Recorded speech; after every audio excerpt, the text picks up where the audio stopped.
नाज़रीन, पिछले 9 माह की सरहदी झड़पों, मिसाइल, रॉकेट और ड्रोन हमलों के बाद इसराइल और लबनान के ईरानी हिमायत याफ्ता मिलिशिया हिजबुल्लाह एक मुकम्मल जंग के दहाने पर आमने सामने आ चुके हैं।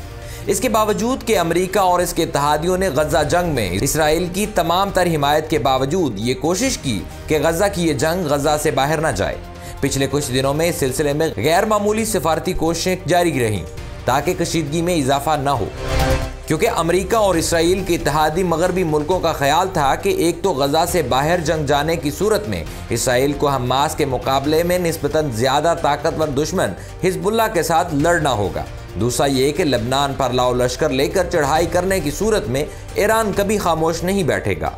तुर्क सदर रजब तैयब एर्दोगान भी तंदोतेज बयानात दे रहे हैं। कोई बईद नहीं कि तुर्किया भी जंग में कूद पड़े, और वैसे भी ईरान की जंग में शमूलियत के बाद रूस का पीछे रहना भी नहीं बनता।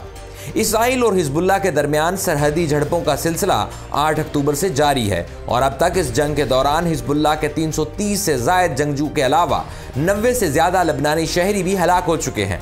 इसराइल को लबनानियों को हलाक करने का ये मौका लबनान की सरहद से ज्यादा लबनान के अंदर मिला है, जहां इसराइल ने बमबारी और ड्रोन हमले करने का एहतमाम किए रखा।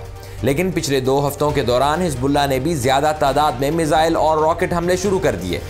इसके नतीजे में कशीदगी में इजाफा हो गया है और अब खतरा है कि इसराइल इस जंग को महज सरहदी झड़पों तक महदूद नहीं रहने देगा, बल्कि ये एक मुकम्मल जंग बन सकती है।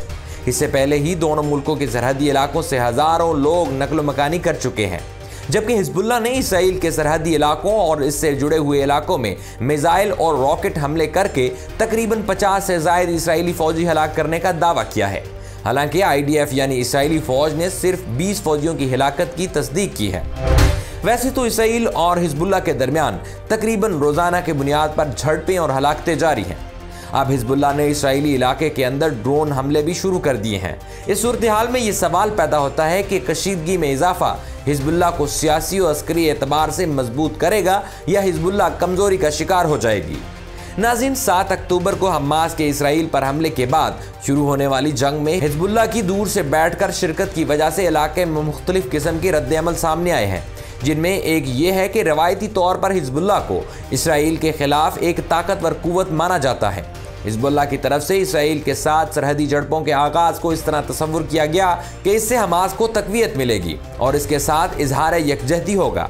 दूसरी जानिब ये तस्वुर भी उभरा कि लबनान जो पहले मुख्तलिफ कमजोरियों का शिकार होकर घुटनों के बल है, एक खौफनाक जंग और इलाकाई सतह पर तसादुम के नतीजे में ज्यादा मुश्किलात में घिर जाएगा। 1982 में कायम की गई हिजबुल्लाह के अहदाफ में इलाके में इसराइल के खिलाफ मज़ाहमती किरदार बुनियाद बनाना था ताकि इसराइल के जेर कब्जा इलाकों को छुड़ाया जा सके। यही वजह है कि ईरान ने हिजबुल्लाह की हमेशा न सिर्फ पुरजोर हिमायत की है बल्कि असलहा, हथियार और गोला बारूद भी फराहम करता रहा है। हालिया दिनों में हिजबुल्लाह की जानिब से इसराइल में जो तबाही मचाई गई वो भी ईरानी मिसाइलों और ड्रोन्स के जरिए ही मुमकिन हो सकी। 2006 में इसराइल और हिजबुल्लाह के दरमियान एक भरपूर जंग हुई थी। हिजबुल्लाह के जंगजुओं ने लबनानी सरहद अबूर करके 2 इसराइली फौजियों को गिरफ्तार कर लिया और 1 माह से ज्यादा देर तक दोनों के दरमियान जंगी तबाही जारी रही थी। वक्त के साथ साथ हिजबुल्लाह लबनान और खित्ते में एक कुव्वत के तौर पर देखी जाने लगी। लबनान में इसके सियासी असर और रसूख में भी गैर मामूली इजाफा हुआ। 2018 में centre for strategic and international studies ने अपनी रिपोर्ट में हिजबुल्लाह को दुनिया की सबसे ज्यादा ताकतवर गैर हुकूमती फौज करार दिया। रिपोर्ट के मुताबिक हिजबुल्लाह की फौजी सलाहियत में इजाफा हुआ और इसने शाम की खाना जंगी में एक मौसर किरदार अदा किया। हिजबुल्लाह ने शाम में ईरानी हिमायत याफ्ता अस्करियत पसंदों को भी मदद दी। यमन में हौसियों की मदद की, जिनके आम तौर पर अरब दुनिया के साथ ताल्लुकात खराब रहे हैं। दिफाई तज्जियाकारों का मानना है कि हिजबुल्लाह ने फौजी टेक्नोलॉजी में भी तरक्की दिखाई, असला बारूद के अलावा टैंक शिकन रॉकेट भी हासिल कर लिए और छापा मार कार्रवाइयों की सलाहियत में इजाफा किया। हिजबुल्लाह स्ट्रेटेजिक एतबार से इसराइल के साथ तसादुम में ईरान की अल-कुद्स फोर्स की लीडरशिप के साथ जुड़ी हुई है। इसका एक मौसर और मुनज़्ज़म तंजीमी ढांचा है। 7 अक्टूबर के बाद से इसराइल ने हिजबुल्लाह की आला क़यादत को बतौर ख़ास निशाना बनाया। इसराइल की यह हिकमत अमली अब पहले से भी तेज़ तर है ताकि हिजबुल्लाह की तंजीमी और अस्करी सलाहियत को कमज़ोर कर सके, लेकिन हिजबुल्लाह का रद्द अमल और इसराइल को जवाब हैरान कुन है। हिजबुल्लाह ने बार बार ये कहा है कि जब तक इसराइल गजा में जंगबंदी नहीं करता, हिजबुल्लाह इसराइल को निशाना बनाने से बाज नहीं आएगा। हिजबुल्लाह ने इसराइल के साथ अपनी सरहदी झड़पों को हमास और फलस्तीनियों के साथ इजहार यकजहती का नाम दिया है। नाज़रीन, हिजबुल्लाह से मार खाने के बाद इसराइली फौज ने गजा में हमले तेज कर दिए हैं। वहां मासूमों का कत्लेआम करके इसराइली अवाम को आंखों में धूल झोंकने की कोशिश की जा रही है। उनका कहना यह है कि हमास का खात्मा किया जा रहा है। हालांकि हकीकत यह है कि इसराइली फोर्सेस गजा में कभी स्कूल को निशाना बनाती हैं, तो कभी अस्पताल पर बमबारी करती हैं, तो कभी रिहायशी कंपाउंड्स को उड़ा देती हैं। ताज़ा तरीन कार्रवाई में पनागज़ीन कैंप को निशाना बनाया गया। अक़वाम मुत्तहिदा के ज़ेर इंतज़ाम चलने वाले कैंप को इसराइल ने मिसाइल के जरिए निशाना बनाया, जिसके नतीजे में बुजुर्गों, खवातीन और बच्चों समेत 50 से ज़ायद मजलूम फ़लस्तीनी जान से चले गए। अक़वाम मुत्तहिदा की जानिब से इसराइली हमले की शदीद मज़म्मत की गई है। आलमी इदारे की तर्जुमान ने अपने बयान में कहा कि अक़वाम मुत्तहिदा के ज़ेर इंतज़ाम चलने वाले पनागज़ीन कैंपों में जंगजुओं के छपने या वहाँ से ऑपरेशन चलाने के इसराइली दावे झूठे और बेबुनियाद हैं। अगर हमारे किसी कैंप पर किए गए हमले में कोई एक भी हमास का अस्करियत पसंद या जंगजू मारा गया तो इसराइल सबूत दे, वरना बेबुनियाद इल्ज़ाम तराशी के जरिए मासूमों को निशाना बनाना बंद करे। उन्होंने इसराइली दावों को गैर जानबदार या अक़वाम मुत्तहिदा के मुबस्सिरीन से तहकीकात कराने का मुतालबा भी किया। दूसरी जानिब इसराइली वज़ीर दिफा योव गैलेंट ने दावा किया है कि इसराइली फोर्सेस ने गजा से हमास की तकरीबन 60% जंगजुओं का खात्मा कर दिया है। योव गैलेंट ने इसराइली पार्लियामान में दिए गए बयान में इनका कहना था कि हमारी हुकूमत जंग के अहदाफ हासिल करने में पुरअज़्म है, जिनमें हमास का खात्मा और तमाम यरगमालों की वापसी शामिल है।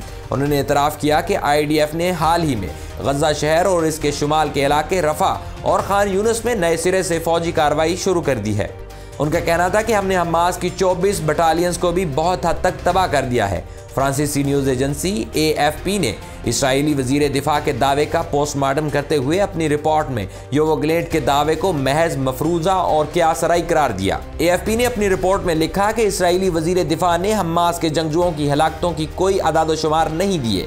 उन्होंने साफ साफ कहा कि हमारे पास फौरी तौर पर कोई आदाद-ओ-शुमार दस्तयाब नहीं है।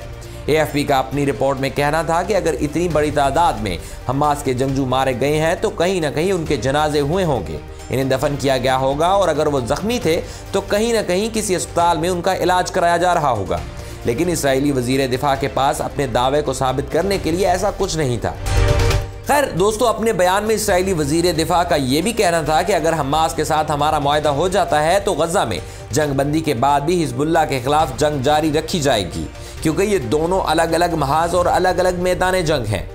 इसराइल और हमास के दरमियान जंग बंदी मुआहदे के इस हफ्ते उम्मीद कमज़ोर हो रही है, क्योंकि गजा में जारी इसराइली कार्रवाइयों से मुज़ाकरात को ख़तरा लाहिक हो सकता है। इस सूरत हाल में इसराइल को हिजबुल्लाह के साथ तसादुम में किसी कदर यकीन है कि इसराइल ने कशीदगी में गलबा हासिल नहीं किया है। हिजबुल्लाह के खिलाफ इसराइल की कम्युनिकेशन स्ट्रेटजी 2 हिस्सों पर मुश्तमिल है। एक ये कि हिजबुल्लाह के खिलाफ जंग का खतरा ज़्यादा से ज़्यादा बढ़ता चले न जाए, और दूसरी तरफ सफारती ज़राए से हिजबुल्लाह के साथ कशीदगी में इजाफे को कंट्रोल में रखना। अरब तजियाकारों का कहना है कि इसराइल की इस हिकमत अमली के बुनियादी तौर पर 3 मकासद हैं कि हिजबुल्लाह को रोके रखना और अपने मुल्क के अंदर ये पैगाम देना कि जंगी तबाही और सफारती कोशिशों दोनों के साथ हिजबुल्लाह को डील किया जा रहा है। तीसरा ये कि हिजबुल्लाह को यह तासर देना कि हम सियासी हल पर यकीन रखते हैं। वैसे तो हिजबुल्लाह के सरबराह हसन नसरुल्लाह भी बार बार कह चुके हैं कि वो जंग नहीं चाहते।